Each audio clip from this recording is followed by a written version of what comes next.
ಅನುದಾನ ತಾರತಮ್ಯ ವಿರೋಧಿಸಿ ಕೇಂದ್ರದ ವಿರುದ್ಧವಾಗಿ ಕೈ ಸಮರ ಸಾರ್ತಾ ಇದೆ. ಫೆಬ್ರವರಿ 7ನೇ ತಾರೀಕಿನಂದು ದೆಹಲಿಯಲ್ಲಿ ಕಾಂಗ್ರೆಸ್ ಈಗ ಮುಂದಾಗಿರೋದು ಯಾಕೆ? ಅನುದಾನ ನಮಗೆ ಸರಿಯಾಗಿ ಕೊಡ್ತಾ ಇಲ್ಲ ಅಂತ ಹೇಳಿ ಪ್ರತಿಭಟನೆಗೆ ಒಂದು ಕಡೆ ದೆಹಲಿಯಲ್ಲಿ ಕಾಂಗ್ರೆಸ್ ಮುಂದಾಗ್ತಾ ಇದೆ. ಶಾಸಕರು, MLC ಮತ್ತು ಸಂಸದರು ಎಲ್ಲರೂ ಸೇರಿ ಪ್ರತಿಭಟನೆ ಮಾಡಬೇಕು ಅಂತ ಹೇಳಿ ಕರೆ ಕೊಟ್ಟಿರುವುದು ಯಾಕೆ? ದೆಹಲಿಯಲ್ಲೇ ಪ್ರತಿಭಟನೆ ಮಾಡೋದಕ್ಕೆ ಇರತಕ್ಕಂಥ ಕಾರಣಗಳು ಏನು? ರಾಜ್ಯದಲ್ಲಿ ಪ್ರತಿಭಟನೆ ಮಾಡಿದ್ರೆ ಕೇಂದ್ರಕ್ಕೆ ರೀಚ್ ಆಗ್ತಿತ್ತಾ ಇಲ್ವಾ? ಈ ಥರದ್ದು ಬೇಕಾದಷ್ಟು ಪ್ರಶ್ನೆಗಳಿದೆ. ಇಲ್ಲಿ ದೆಹಲಿಯನ್ನು ಕೇಂದ್ರ ಸ್ಥಳವನ್ನಾಗಿ ಮಾಡಿಕೊಂಡಿರೋ ಉದ್ದೇಶ ಮುಂದಿನ ಚುನಾವಣೆ ದೆಹಲಿಯಲ್ಲಿ ಹೋದರೆ ದೇಶದ ಗಮನ ಸೆಳೆಯಬಹುದು, ಈ ವಿಚಾರ ಕೂಡ ಇರಬಹುದೇನೋ ಗೊತ್ತಿಲ್ಲ.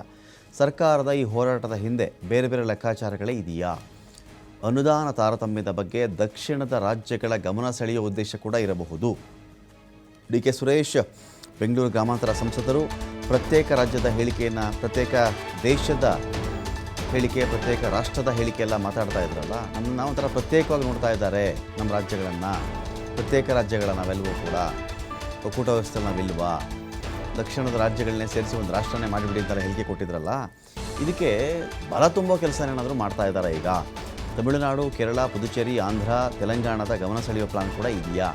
ದಕ್ಷಿಣದ ರಾಜ್ಯಗಳ ಬೆಂಬಲ ಗಿಟ್ಟಿಸಿಕೊಳ್ಳುವುದಕ್ಕೆ ಕಾಂಗ್ರೆಸ್ ಇಲ್ಲಿ ಪ್ಲಾನ್ ಮಾಡಿಕೊಂಡಿದೆಯಾ?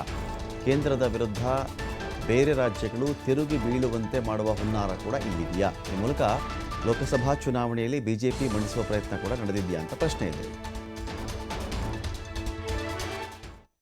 ಸರ್ಕಾರ ಮುಖ್ಯಮಂತ್ರಿಗಳ ನೇತೃತ್ವದಲ್ಲಿ, ಮುಖ್ಯಮಂತ್ರಿಗಳ ಸಮೇತ ನಾವೆಲ್ಲ 136+2 138 ಶಾಸಕರು, ನಮ್ಮ ವಿಧಾನ ಪರಿಷತ್ತಿನ ಸದಸ್ಯರು, ನಾವೆಲ್ಲ 6ನೇ ತಾರೀಕು ರಾತ್ರಿ ದೆಹಲಿಗೆ ತಲುಪಿ 7ನೇ ತಾರೀಕು ಬೆಳಗಡೆ ನಾವೆಲ್ಲ ದೆಹಲಿಲಿ ನಮ್ಮ ಪ್ರತಿಭಟನೆಯನ್ನು ವ್ಯಕ್ತಪಡಿಸಬೇಕು.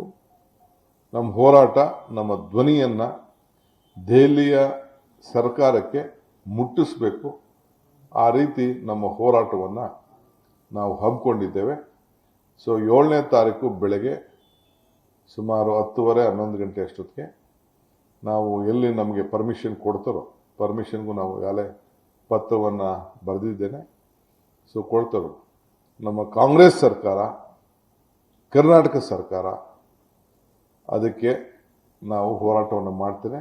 ಎಲ್ಲ ಸಂಸತ್ ಸದಸ್ಯರು ಕೂಡ ನಾನು ಆಹ್ವಾನವನ್ನು ಕೊಡ್ತಾ ಇದ್ದೇನೆ. ಎಲ್ಲರೂ ಕೂಡ ಬರಲಿ. ಕರ್ನಾಟಕ ರಾಜ್ಯದ ಹಿತಕ್ಕೆ ಪಕ್ಷ ಭೇದವನ್ನು ಮರೆತು ಎಲ್ಲರೂ ಕೂಡ ಕರ್ನಾಟಕ ರಾಜ್ಯದ ಹಿತ ಕಾಪಾಡಬೇಕಾದ್ರೆ ಯಾರು ಬೇಕಾದ್ರೂ ಇದಕ್ಕೆ ಸೇರ್ಕೊಳ್ಬೋದು.